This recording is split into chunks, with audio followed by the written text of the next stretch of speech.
Nakararanas din ang pagbaha sa iba't ibang bahagi ng Quezon City bunsod ng Bagyong Christine. Update tayo sa Quezon City sa unang balita live ni EJ Gomez. EJ? Ivan, hindi madaanan ng mga sasakyan ang bahaging ito ng Araneta Avenue sa Quezon City. Bukod kasi sa baha, 3 truck ang nag-ala-sandwich ang eksena matapos tumirik nang sinubukan nilang suungin ang baha dito sa kalsada. Ang isa doon ay trailer truck habang ang isa naman ay kargado pa ng bigas.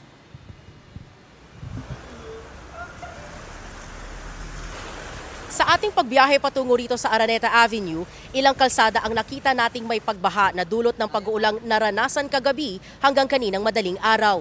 Maraming kabahayan sa gilid ng kalsada ang pinasok ng baha. Ayon sa ilang mga residenteng nakausap natin, may ilan na umabot sa hanggang binti at tuhod ang taas ng baha na pumasok sa kanilang bahay.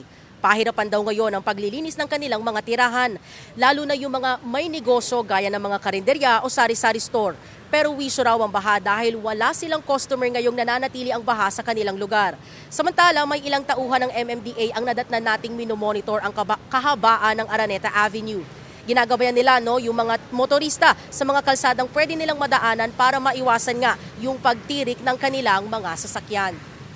Igan, ayon doon sa MMDA at ilang mga residenteng nakausap natin, umabot sa lagpas bewang yung baha dito noong kasagsagan ng malakas na ulan kagabi. At dahil humupa na at patuloy yung paghupa ng baha dito sa kahabaan ng Araneta Avenue, ilang mga motorsiklo na yung nakakalusot at nakakadaan. Meron tayo nakitang isa lang na sasakyan na sinubukan at nakadaan naman siya ng maayos. Yan muna ang unang balita mula rito sa Quezon City.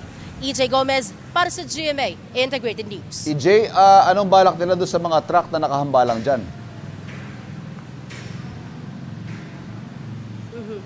Ivan, ayon doon sa mga nakausap natin na tauhan ng MMDA na bagong duty dito, pinalitan na nila yung mga naka-duty kagabi, matatagalan daw kasi itong mga tauhan nitong mga naipit na truck o nakaparada ngayon dito, nakahambalang sa kalsada, kinokontak pa yung kanilang mga boss. Tapos, itong kalsada kasi na ito, Ivan, ay kailangan munang linisin. And babalik daw yung mga tauhan ng MMDA para makipag-communicate muli doon sa mga driver at saka pahinante. Kasi yung mga naiwan dito, iilan lang, particular yung dun sa may kargado ng bigas na yun muna raw yung uunahing padaanin at isa-isa bago ma-fully daanan itong kalsadang ito. Siguro daw ito ay gugugol ng mga 2 hanggang 3 oras bago mabuksan itong kalsadang ito na bahagi ng Araneta Avenue. Para lang maabisuhan yung mga motorista, AJ, which part yan? Anong direksyon?